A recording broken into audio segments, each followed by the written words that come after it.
Bom, galera, aqui quem fala é o Tarcísio, e eu sei que esse tema é bem polêmico. Eu não tô falando só porque ele é polêmico, né? Quem conversa comigo diariamente, nos poucos grupos de conversa que eu faço parte, sabe que é um assunto que é sempre recorrente, que é essa questão de separar o criador, o artista da obra. Acho que é uma coisa que acontece em todos os tipos de criação. Quando você gosta muito de uma obra, você acha que aquilo tem uma qualidade boa, mas a pessoa que criou é no mínimo duvidosa. E aqui eu não estou falando só de, de antipatia. Ah, eu não gosto daquele autor porque eu não gosto. Então aquele autor feio falou uma frase que eu já não gostei. Não, eu estou falando de casos em que ou o autor divulga e está sempre afirmando várias ideias erradas, ou o autor despreza mesmo, claramente, uma parte da fanbase, ou dá opiniões polêmicas totalmente desnecessárias, ou fez alguma coisa. Isso é muito comum no RPG, isso é muito comum em todo lugar. Né? Achei passando aqui só para dar uma passadinha. Né? Até que ponto, né, dá para fazer essa dissociação, né, considerar a obra e ignorar o criador, ou até que ponto isso atrapalha, né? Por exemplo, né, eu gostava muito mais ainda, do Dungeon World.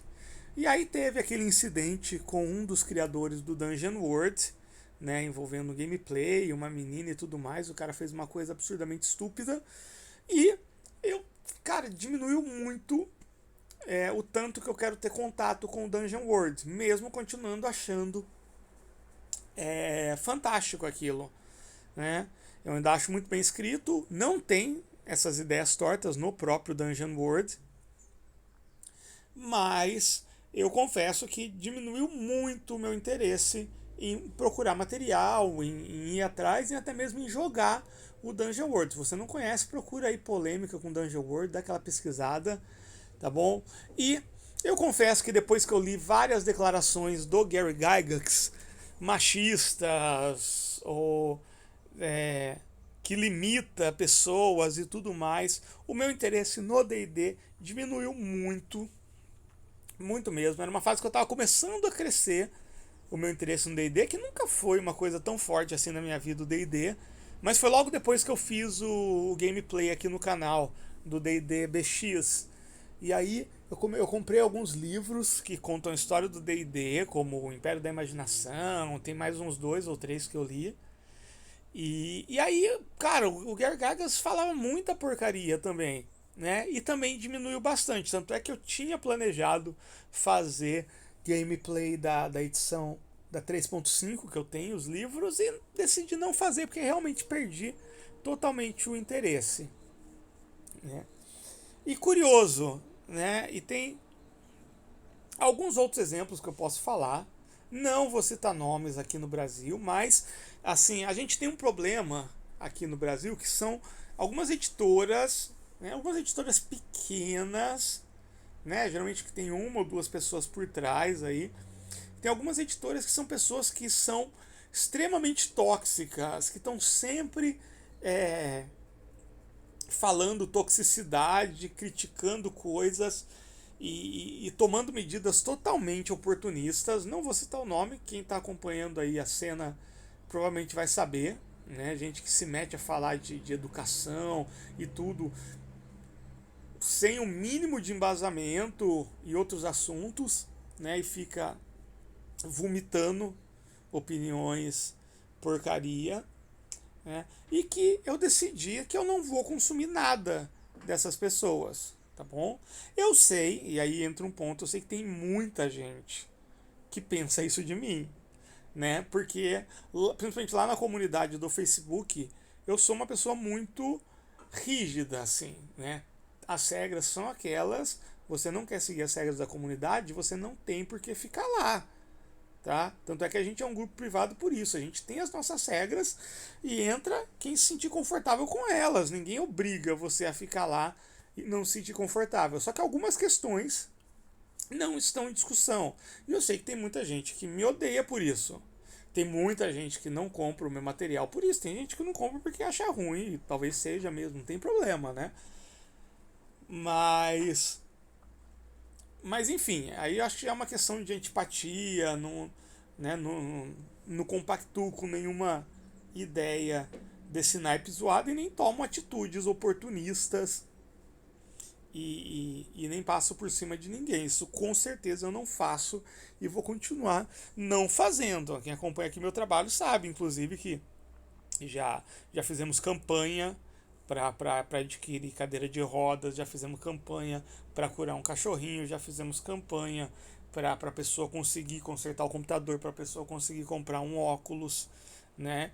Então a gente está sempre aí tentando ajudar o máximo possível. Mas em alguns casos não dá. Em outras áreas também, por exemplo, literatura.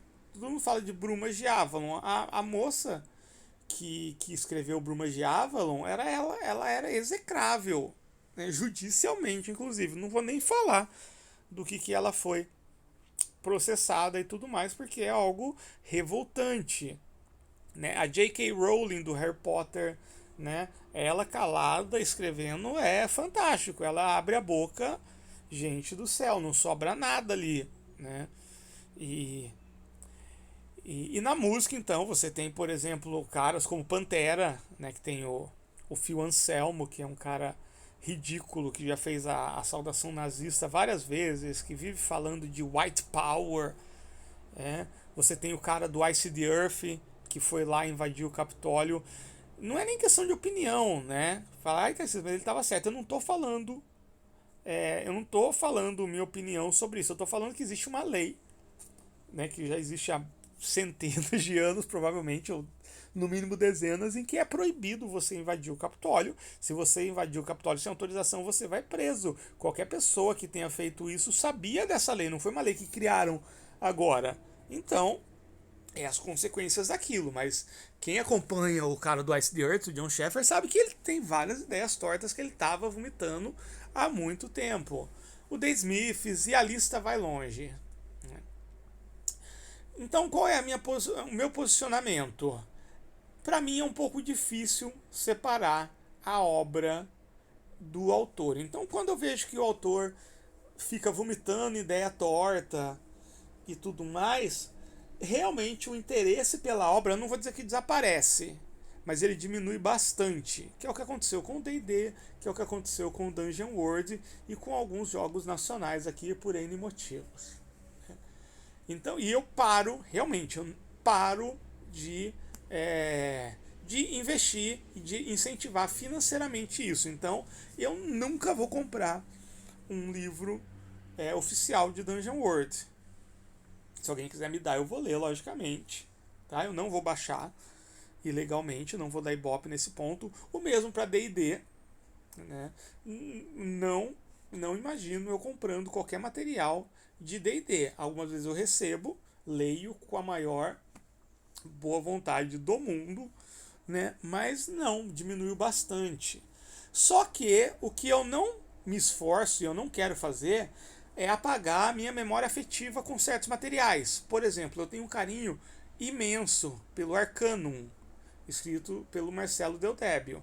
Já faz muito tempo em que o Marcelo Del Débio ele posta coisas que, para mim, dentro da minha percepção de realidade, dentro das coisas que eu acredito, é discurso de ódio e são coisas que não acrescentam em nada para ninguém. É o dia inteiro no Twitter e vomitando informações que, do meu ponto de vista, são zoadíssimas.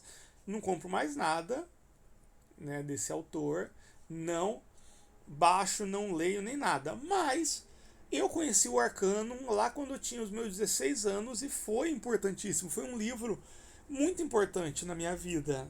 Né? O fato de ter conseguido comprar ele naquela realidade, aquela capa é uma capa que eu considero fantástica até hoje. A própria fonte usada, Arcanum, eu acho muito fantástico, eu acho aquilo uma arte muito bem feita. O próprio conteúdo do livro, eu acho um livro bem escrito, eu acho um cenário bem montado. E eu tenho todo um carinho afetivo que eu fui construindo ao longo de muitos e muitos anos, porque não existia internet, você não sabia o que seu autor favorito pensava sobre determinadas coisas. Isso, antigamente isso era uma exceção, né? O autor era um cara distante, por isso que tanta gente endeusava autores, porque ele ficava lá distante, você só sabia aquilo que aparecia na mídia. Dificilmente, né? Só numa entrevista ou outra que você ficava sabendo o que ele pensava sobre determinados assuntos. Mudou muito isso recentemente. Então, o Arcanum é um jogo que até hoje eu tenho um carinho a mais. Eu não vou me esforçar para apagar essa memória afetiva. Foi algo que me ajudou. Eu não quero apagar o meu passado e nem as coisas que fizeram parte dele. Então eu separo esse carinho afetivo, que na música para mim é o que acontece com The Smiths, né? O Smith, né?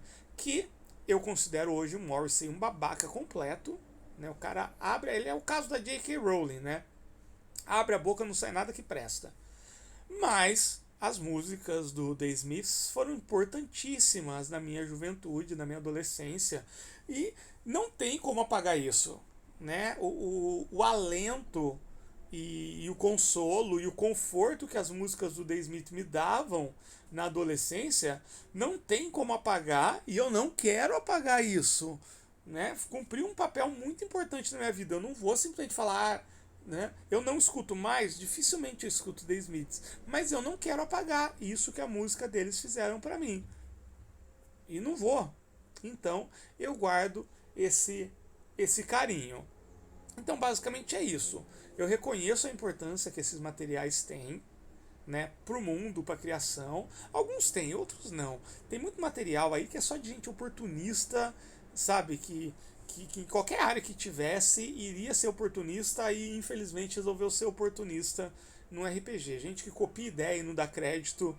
Né? Tem vários, tem um jogo bem famoso aqui no Brasil que copiou descaradamente outro e não teve a capacidade de citar o nome, né? Nem na apresentação. Uma falta de caráter impressionante.